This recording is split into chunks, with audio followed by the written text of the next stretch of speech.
Akileus, Yunan mitolojisinin en önemli kahramanlarından biri olan Akileus, bir ölümlü olan Teselya kralı Peleus'la su tanrıçası olarak bilinen Thetis'in oğludur. Çok güzel bir tanrıça olan Thetis'e tanrılar tanrısı Zeus ve deniz tanrısı Poseidon'a aşık olur. Birbirleriyle yarışan tanrılar Thetis'ten bir erkek çocuk ister. Hatta Zeus onunla evlenmeyi bile düşünür. Ancak bir anlatıya göre tanrıça Thetis, bir başkasına göre ise ateş hırsızı Prometheus, Zeus'a Thetis'ten doğacak çocuğunun kendisinden bile güçlü olacağını söyler.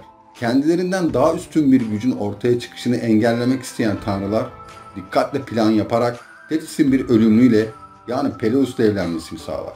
Thetis bu evlenmeyi oğlu Akuleus için silah istemeye gittiği Hephaistos'a yana yakıla şöyle anlatır.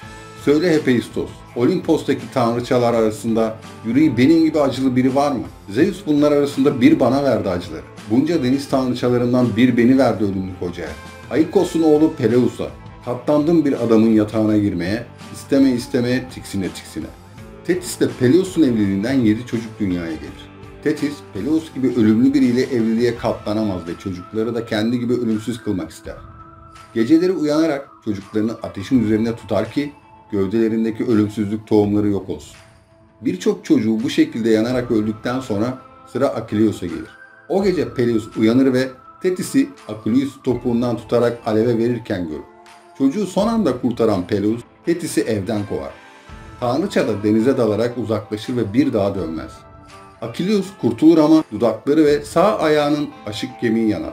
Peleus, Akileus'u hekimlikte usta olan yarı at, yarı insan Cheiron'a götürür. Cheiron o yanan kemiği koşmakta üstüne olmayan bir devin iskeletinden aldığı bir kemikle değiştirir. Akileus bu sayede hızlı bir koşucu olur. Bu konuyla ilgili başka bir efsaneye göre Thetis, Akileus'u ölümsüz kılmak için Ölüler Diyarı'ndan geçen Styx nehrine bırakır. Thetis bebeği suya daldırırken topuklarından tuttuğu için bebeğin bedeninin o bölümü zayıf noktası olarak kalmıştır. Daha sonra ise Truva Savaşı sırasında Paris'in yayından çıkan zehirli bir ok Akileus'un topuğuna isabet eder ve ölmesine sebep olur. Akileus eğitimi için yarı at yarı insan olan Cheiron'a verilmiştir. Yunan mitolojisinde Centaur olarak da bilinen yarı at yarı insanların en akıllısı ve bilgisi Cheiron'dur. Cheiron, Akileus'u savaş sanatının yanında binicilik, at sürme, güzel konuşma, koşma ve müzik gibi diğer alanlarda da yetiştirir. Onu avladığı aslan, domuz, kurt ilikleriyle besler. Bu nedenle Akileus daha ufakken bile en ağır mızrakları, kılıçları bile kaldırma gücüne sahiptir. Akileus, Cheiron'un gözetimi altında çok cesur bir savaşçı olarak ünlenmiştir. Fakat ölümsüz annesi onun Truva Savaşı'na gidecek olursa öleceğini bilmektedir. Bunun üzerine Thetis, oğlunun bir kız kılığına girmesini ve Kral Likomedes'in Skiros adasındaki sarayında kadınların arasında saklanmasını sağlar. Yunanlar Akileus olmadan Truva Savaşı'nda şanslarının az olduğunu bilmektedir.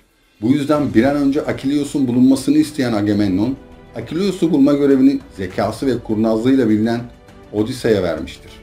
Odysseus, Akileus'un saklandığı sarayı öğrenir ve saraya dilenci kılığıyla giderek çeşitli kumaş ve elbiseleri ortaya döker. O sırada gösterişli kumaşları gören kızlar elbiselerle ilgilenirken Odysseus aralarından Akileus'u bulmaya çalışır.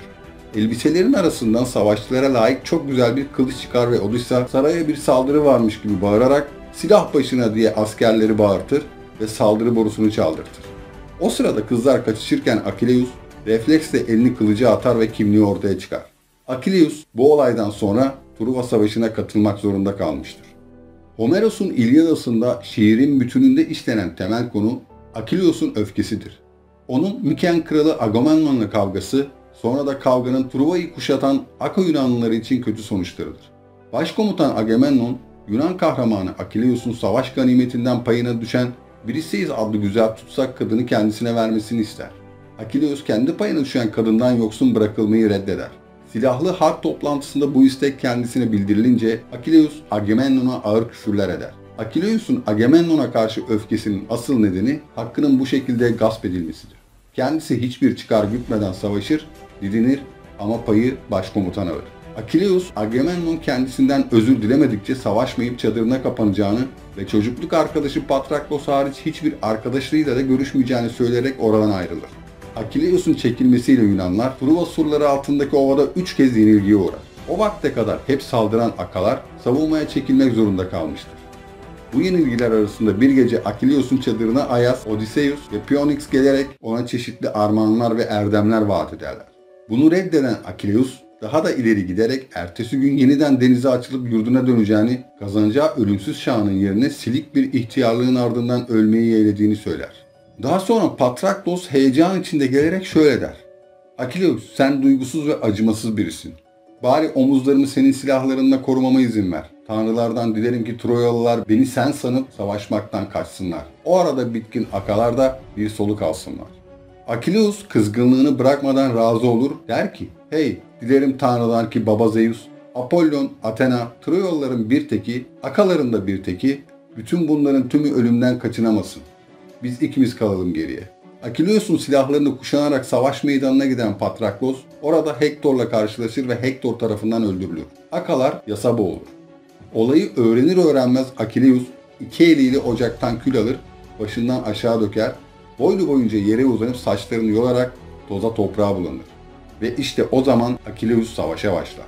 Bütün bu yaşananlardan sonra Akileus savaş giysilerini kuşanır ve Agamemnon'la barışarak Patraklos'un intikamını almak için yola çıkar. Artık Akileus'un öfkesine karşı koymak imkansızdır.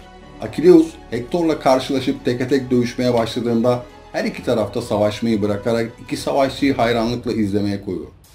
Hektor, Akileus'un uzun zamandır savaşmadığını bildiğinden onu yormak ve güçten düşürmek için surların etrafında koşmaya başlar.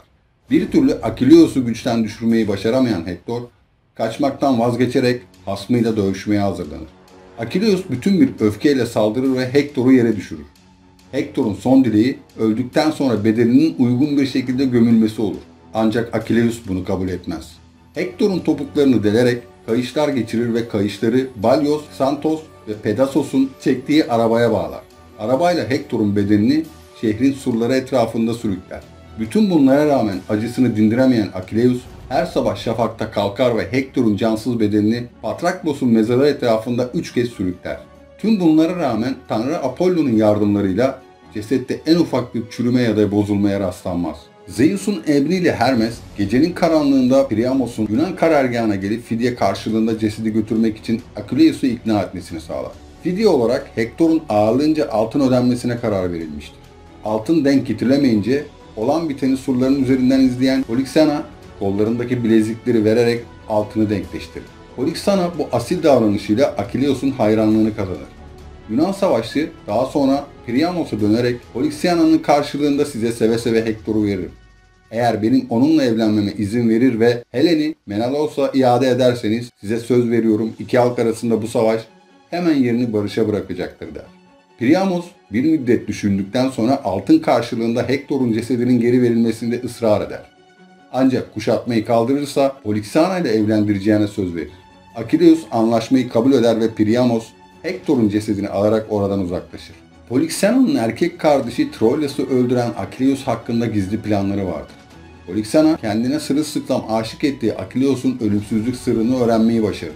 Genç kadının isteği üzerine Akileus anlaşmayı onaylamak üzere Timralı Apollon tapınağına gelir. Tapınaktan içeri girer girmez Deipobos onu selamlar ve dostça sarılarak tüm vücudunu kavrar. Tanrı'ya ait heykelin arkasına gizlenen Paris, zehirli bir okla Akileus'u sağ topuğundan vurarak yaralar. Akileus yaralanmasına rağmen tapınakta ele geçirdiği meşalelerle kendisini cesurca savunmuştur. Birçok Troyalı ile beraber tapınaktaki rahipleri de öldürmeyi başardıysa da yazgısına karşı koyamaz.